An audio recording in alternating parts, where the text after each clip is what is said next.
PDP की सदर madam Mehbooba Mufti ने आपको एक चिट्ठी लिखी है। वो आपसे मदद चाहती हैं कि शराब पे पाबंदी आए तो और आप उनकी मदद करें। तो क्या रिएक्शन है सर आपका? क्या आप पीडीपी की मदद करेंगे? पीडीपी का अपना एजेंडा है, हमारा अपना एजेंडा। हम पीडीपी के एजेंडा में शामिल होने वाले नहीं हैं। शराब पे पाबंदी आए तो मैं उनके उसको मेरा जब कोई बिल आएगा हम अपने बिल को सपोर्ट करेंगे। पीडीपी के बिल को क्यों सपोर्ट करेंगे?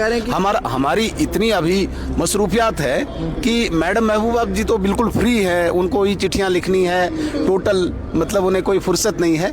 हम बिजी हैं अभी बिल्स में, क्वेश्चंस में। हमें अभी महबूबा मुफ्ती साहब को कोई सपोर्ट करने की कोई ज़रूरत नहीं। वैसे मैं उनको गुजारिश करना चाहूँगा, मैडम जी अभी 3 एमएलए आए हैं, इनको रहने दीजिए 3 पे, वरना मैंने कहा है कि 3 पंच भी आपको आने वाले नहीं है। नेशनल कॉन्फ्रेंस के डीएनए में ही पाकिस्तान शब्द ये झलकता है। परसों से 5 एमएलए, मीर सैफुल्लाह साहब, अली मोहम्मद सागर साहब, मुबारक गुल साहब, 2-3 और एमएलए इनके पाकिस्तान पाकिस्तान। अरे भाई तुम वोट लेके आए हो बिजली, पानी, सड़क, स्कूल, अस्पताल के लिए। पाकिस्तान को हम खुद देखेंगे, देख रहे हैं नरेंद्र मोदी जी, तुम्हें जरूरत नहीं है। वो तरीके से देख रहे हैं, जिस वक्त जिस भाषा में उनको बताना है उसी भाषा में बात करने के लिए। एक्सक्लूसिव हमारे साथ बातचीत करने के लिए leader of opposition Sunil Sharma ji हैं। अली सागर साहब ने कहा कि पाकिस्तान से बात करनी होगी। Once again sir, Jammu Kashmir की असेंबली के अंदर नेशनल कॉन्फ्रेंस के लीडर कहते हैं कि पाकिस्तान से बात करनी होगी। क्या कहना चाहेंगे सर आप?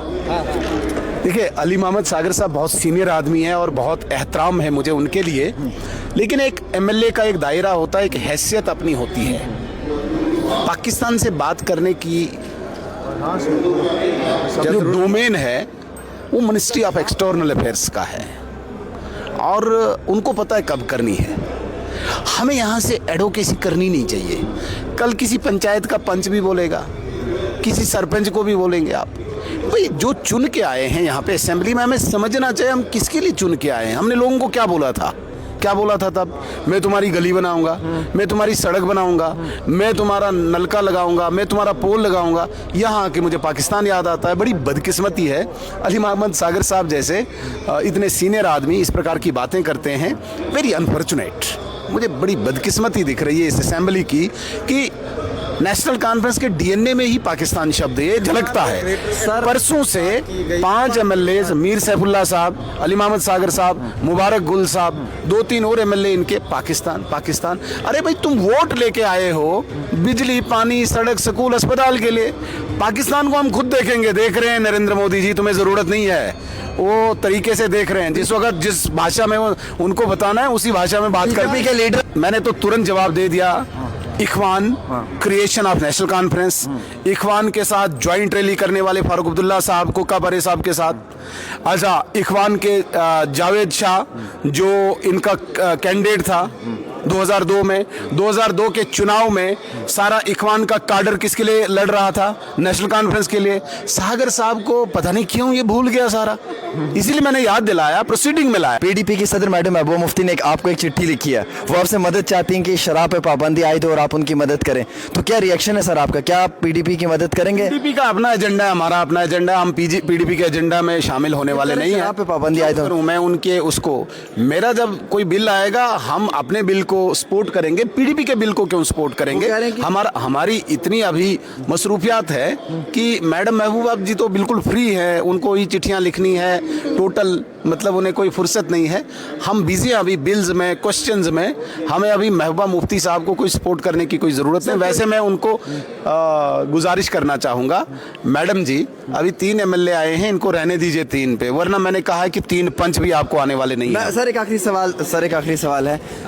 सरकारी ज़मीनों पे मालिकाना हकूक मिलने चाहिए, इस चीज़ के लिए भी बिल आई है और डेली वेजर्स को रेगुलराइज किया जाए। अपोजिशन में है, आप कैसे ये रोल प्ले करेंगे सर? किस ज़मीन को? सरकारी ज़मीनों को का मालिकाना हकूक मिलना चाहिए, ये पीडीपी की मांग है, और डेली वेजर्स को परमानेंट करना चाहिए। कैसे आप देखते हैं? डेली वेजर्स के हक में हम भी हैं। डेली वेजर्स के लिए हमने बताया था कि हमारी सरकार आएगी तो हम ज़रूर इनका कोई अजाला करेंगे, लेकिन ज़मीन को वेरीफाई करना पड़ेगा किसके लिए वो मांग रहे हैं। क्या उनके जो एमएलएज, मिनिस्टर्स या उनके वर्कर्स ने जो ज़मीन खाई है सरकारी उसके लिए मांग रहे हैं, या वो किसी कॉमन गरीब आदमी के लिए मांग कर रहे हैं? इसको पहले वेरीफाई करना पड़ेगा या उन्हें क्लियर करना पड़ेगा, क्योंकि बहुत ज़्यादा ज़मीन नेशनल कॉन्फ्रेंस और पीडीपी के वर्कर्स ने खाई है।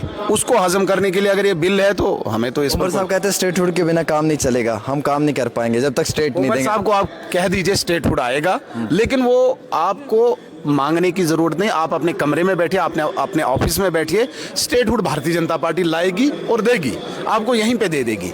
लेकिन ये सवाल जरूर पूछेगा कि स्टेटहुड से आप क्या क्या करना चाहते हैं। पैसे उस स्टेटहुड के उस बॉक्स में आएंगे क्या? वो तो आपने निकालने ना, कहीं से जनरेट करने हैं ना। स्टेटहुड से क्या वो सिलेंडर वहां से आएंगे क्या ट्रक भर के? स्टेटहुड से क्या पेंशन आ जाएगी? स्टेटहुड से क्या एम्प्लॉयमेंट आ जाएगी? वो तो करें ना आप। स्टेटहुड हमने कहा हम लाएंगे, हम जो कमिटमेंट कर आएगी सर। नहीं, वो डेट हम अभी इस माइक से क्यों बताएं। चलिए बहुत बहुत शुक्रिया।